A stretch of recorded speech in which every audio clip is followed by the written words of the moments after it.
Hello guys, welcome back to the channel. I hope you are good. So आज की video बहुत ज़्यादा important होने वाली है। जो भी कनाडा में टेम्परेरी रेजिडेंट पर है, चाहे वो वर्क परमिट पर हों, चाहे वो एलएमआईए पर हों, और चाहे वो विजिटर वीज़ा पर हों, जिनके भी वीज़ा एक्सपायर होने की डेट आ गई है या कोई भी इलीगल तरीके से यहाँ पर रह रहा है, तो आप लोगों को बहुत ज़्यादा अटेंटिव रहने की ज़रूरत है आज के टाइम पे। मैं ऐसा क्यों कह रहा हूँ?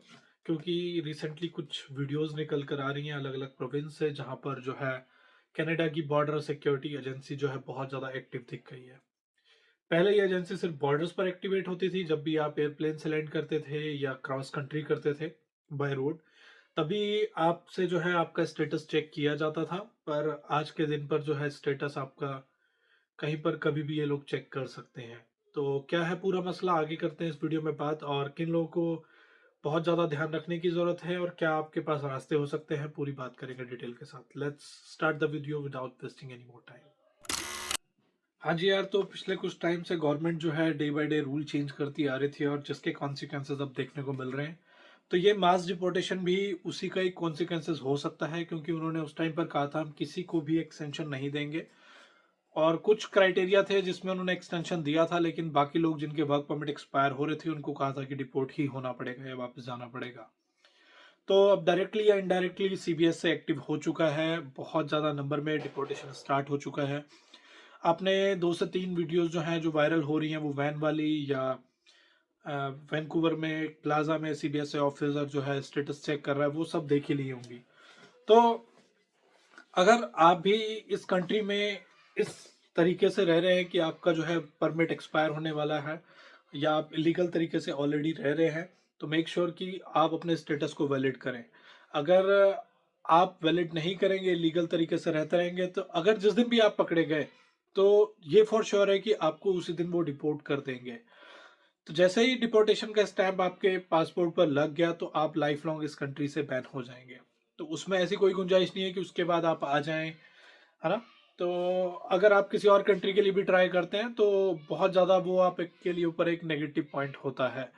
बहुत सारे लोग देखा गया है कि यहाँ पर विजिटर वीज़ा पर आते हैं, ट्रक का लाइसेंस ले लेते हैं, वीज़ा एक्सपायर हो गया लेकिन वो कंपनी उनको काम देती है क्योंकि आप चीप लेबर की तरह काम कर रहे हैं। तो पहले ये प्रैक्टिस यूके में बहुत ज़्यादा फॉलो होती थी कि आपको आपके वर्क करते हुए वर्क प्लेस पर पहुंच जाते थे। अब कनाडा में भी होने लगी है। तो ऐसा ना हो कि अगर आप अपने काम के लिए घर से निकलें और सीधा आप अपनी कंट्री के लिए ही निकल जाएं, वापस आ ही ना पाएँ। तो बहुत ज़्यादा आपको अटेंटिव होने की ज़रूरत है। और ख़ास करके वो लोग जो अपनी पीआर का वेट कर रहे हैं, जो कि वर्क परमिट पर थे और वर्क परमिट एक्सपायर होने ही वाला है, तो आप अपना एक स्टेटस वैलिड करिए, चाहे वो विजिटर वीज़ा के रूप में करिए या आप अपनी कंट्री वापस चले जाएं। उसके बाद आकर आप यहाँ पर रहने लगे जब आपका पीआर का इन्विटेशन आ जाए। तो ऐसे बहुत सारे मेरे फ्रेंड हैं जिन्होंने ये सब किया है, और उसमें कोई बुरा नहीं है यार। कुछ टाइम के लिए आप अपनी फैमिली के साथ रहिए। अगर आप इलीगल यहाँ पर नहीं रह सकते हैं, नहीं रहना भी चाहिए, है ना? क्योंकि आपकी पूरी लाइफ का सवाल है। तो उस प्रैक्टिस को करने में कोई गलत नहीं है। आप जाइए, अपनी पीआर का वेट करिए, उसके बाद आप आके रहिए। मेरे कुछ फ्रेंड ने ऐसा किया है। और अगर आप नहीं जाना चाहते हैं, तो आप इमिग्रेशन कंसल्टेंट की हेल्प लीजिए कि क्या वेज हैं आपके पास रहने के लिए, क्योंकि बहुत सारे एक लीगल रास्ते होते हैं किसी भी कंट्री में स्टे करने के लिए। ऐसे भी लोग हैं जो यहाँ पर एलएमआईए के थ्रू आए थे, और उसमें ये होता है कि आप किसी एक पर्टिकुलर एम्प्लॉयर के अंदर काम करने के लिए वैलिड होते हैं, लेकिन क्या होता है कि आप उसके साथ तो काम नहीं करते हैं, आप किसी के अंडर भी और भी काम करने लग जाते हैं, तो वो एक्चुअली में अलाउ नहीं होता है, वो इलीगल होता है। तो आप लोग ऐसा सोच रहे हो कि यार हमारे पास स्टेटस है, हमें तो कुछ नहीं होगा, बट आप भी उस खतरे के निशान पर हैं। तो मेक श्योर कि आप लीगली अपने एम्प्लॉयर के अंडर काम कर रहे हों। तो बहुत ज़्यादा इस टाइम पे सिचुएशन टाइट हुई पड़ी है, क्योंकि सीबीएस से जो है अब वो आपके वर्क प्लेस पर भी आ सकता है। क्योंकि रिसेंटली उन्होंने क्या करा था, बहुत ज़्यादा जो एजेंसियां हैं जो कि आपको काम देती हैं रजिस्टर करके, वो इलीगल प्रैक्टिस कर रही थी। उन्होंने क्या किया था कि काम देना स्टार्ट किया उन लोगों को जो कि यहाँ पर विजिटर वीज़ा पर थे या पेंशन होल्डर थे, ओल्ड एज पर्सन थे। बहुत सारे लोग ऐसे पकड़े गए जो कि कैश पर काम कर रहे थे, और उन एजेंसियों पर भी जो है ठप्पा लगा दिया क्लोज का। तो उसके बाद से एजेंसियां जो हैं रास्ते पर आई, उन्होंने ये सब चीज़ें बंद करी, कैश पे काम बंद किए, और जो लीगल तरीके से यहाँ पर है उसको ही काम दे रहे थे।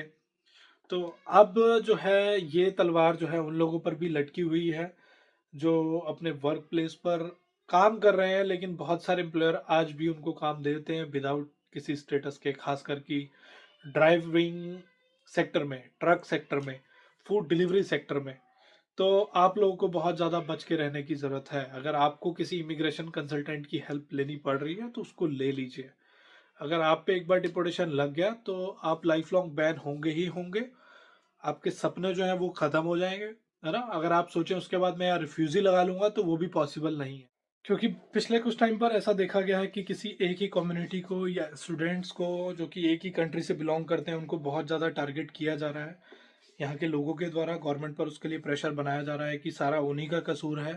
तो ऐसा पॉसिबल है कि हो सकता है कि उन लोगों को ही पहले टारगेट करके यहाँ से डिपोर्ट किया जाए, खासकर कि जो कि इलीगल हैं यहाँ पर। काफ़ी सारे स्टूडेंट्स आकर क्या करते हैं, अपना स्टूडेंट वर्क परमिट जो है वो कैंसिल करा देते हैं और उसके बाद यहाँ पर रिफ्यूजी डाल देते हैं, उस तरीके की प्रैक्टिस करते हैं।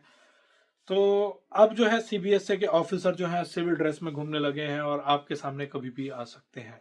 तो मेक श्योर कि सारी चीज़ें जो हैं आप अपने फेवर में रखिए, अप टू डेट रहिए। जैसे जैसे रूल चेंज हुए हैं उसके बाद काफ़ी सारी चीज़ें जो है डे बाय डे चेंज होती जा रही हैं। तो आप किसी भी स्टेटस पर हो, अपने आप को अप टू डेट रखिए, यही मैं कह सकता हूँ। तो thank you for watching this video, है ना? व्लॉग अच्छा लगा हो तो चैनल को लाइक करो, सब्सक्राइब करो। तो ठीक है, मिलते हैं किसी ऐसे ही इंफॉर्मेटिव वीडियो में। Thank you for watching this video.